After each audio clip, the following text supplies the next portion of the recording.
हरे कृष्ण। ओम नमो भगवते वासुदेवाय।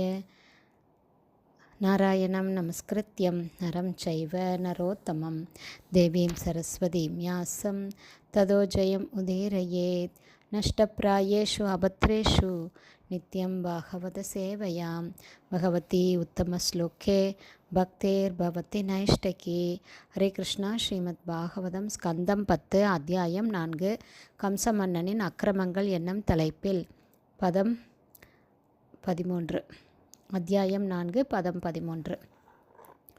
இதி பிரபாஷ்ய தம் தேவி மாயா பகவதி புவி பகூநாம நிகேதேஷு பகூநாமா பபூவஹ. Word by word meaning. இத்தி இவ்வாறு பிரபாஷ்ய கூறி தம் கம்சனிடம் தேவி துர்காதேவி மாயா யோகமாயை பகவதி பகவானைப் போல எல்லையற்ற சக்தியுடைய புவி பூமியில் பகுநாம வெவ்வேறு பெயர்களை நிகேதேஷு வெவ்வேறு இடங்களில் பகுநாமா வெவ்வேறு பெயர்களை பபுவ ஆனால் உண்மையில். டிரான்ஸ்லேஷன். கம்சனிடம் இவ்வாறு பேசிய பின் யோகமாயையான துர்கா தேவி வாரணாசி போன்ற பல்வேறு இடங்களில் தோன்றி அன்னபூரணி, துர்கை, பத்ரகாளி மற்றும் பத்ரை, வைஷ்ணவி, பார்வதி முதலான வெவ்வேறு நாமங்களால் போற்றப்பட்டாள். பர்பட் பை ஷீல பிரபாத். ஜெய் ஷீல பிரபாத். துர்காதேவி கல்கத்தாவில் காளி என்றும், மும்பையில் மும்பாதேவி என்றும், வாரணாசியில் அன்னபூரணி என்றும், கட்டாக்கில் பத்ரகாளி என்றும், அகமதாபாத்தில் பத்ரை என்றும் புகழப்படுகிறாள். இவ்வாறு வெவ்வேறு இடங்களில் வெவ்வேறு பெயர்களால் துர்காதேவி அறியப்படுகிறாள். பரமபுருஷ பகவானின் சக்தியான துர்கையை வழிபடுபவர்கள் சாக்தர்கள் என்று அறியப்படுகின்றனர். ஆனால் பகவான் கிருஷ்ணரை வழிபடுபவர்களோ வைஷ்ணவர்கள் என்று அழைக்கப்படுகின்றனர். வைஷ்ணவர்கள் பரமபதத்தை அடைவார்கள் என்பது விதி. ஆனால் சாக்தர்களோ பலவகையான பௌதீக சுகபோகங்களை அனுபவிப்பதற்கு ஜட உலகிலேயே வாழ வேண்டுமென்று விதிக்கப்பட்டுள்ளனர்.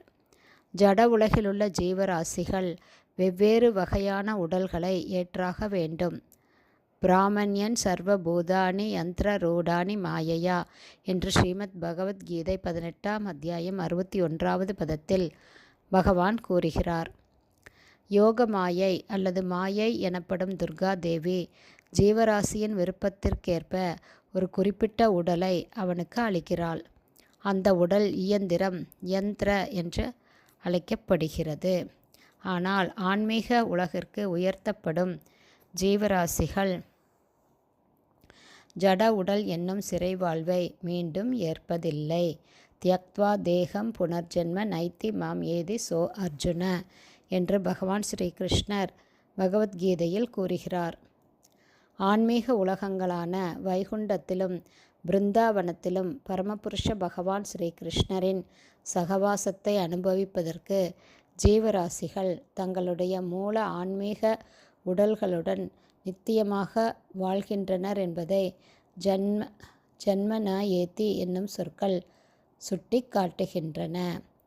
ஹரே கிருஷ்ணா. ஸ்ரீமத் பாகவதம் ஸ்கந்தம் 10 அத்தியாயம் 4 கம்சமன்னனின் அக்கிரமங்கள் என்னும் தலைப்பில் பதம் 13 ஸ்ரீல பக்திவேதாந்த சுவாமி பிரபுபாதாவின் விளக்க உரை இத்துடன் நிறைவடைந்தது. ஹரே கிருஷ்ணா. குருதேவுக்கு ஜெய்.